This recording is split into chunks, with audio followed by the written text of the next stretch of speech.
All right, our next property now is 17 Prospect Avenue in Little Ferry. This property is approximately 1,101 square feet. Let's go ahead and jump into our next slide. So Little Ferry is known for having a lot of flood zones, so this home could be also very close to a flood zone. It's located near the Hackensack River, so be careful with this property in case you do decide to bid on it. The home is confirmed to be 1,100 square feet, and there is parking and there's a garage as well. Taxes on this property are approximately $7,901 per year.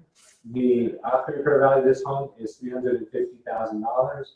The repair budget on this one should be about $60,000, and you can rent this home for about $2,200.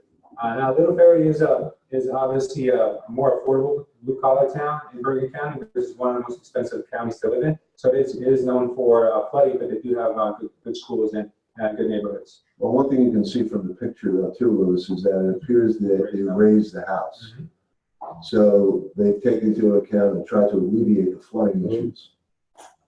Yeah. One of the things you can do is, and it's not expensive, just order a flood search. They're like between $10 and $20.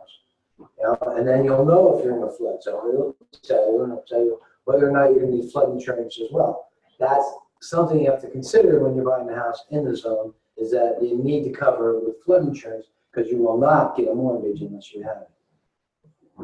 And looking at this, it's a 2006 mortgage for $288.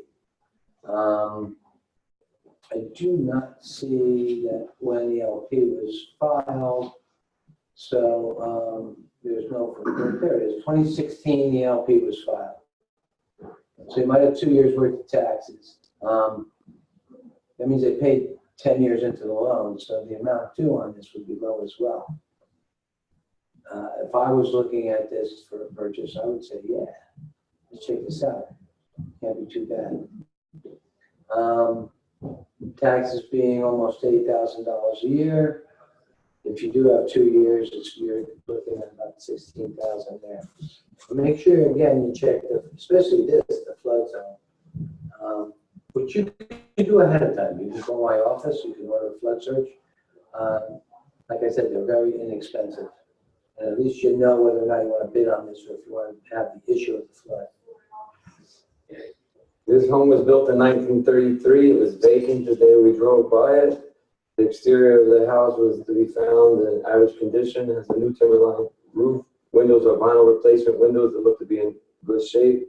The siding is a wood-shaped siding that was in average condition. Front porch was redone with limestone and brick with the vinyl handrails. And I'll mention, if you want to get a really, really rough idea, if you don't do a search, you just want to see if you're in a flood zone, you can actually just Google search. Again, it's a real rough idea, but it's actually a FEMA website that they list, you know, the areas, and they say what elevation you're at. Obviously, you need to know specifically about the property, but that's kind of a good tool to just kind of get a real rough idea if it is in a flood zone or not. Thanks. That's great.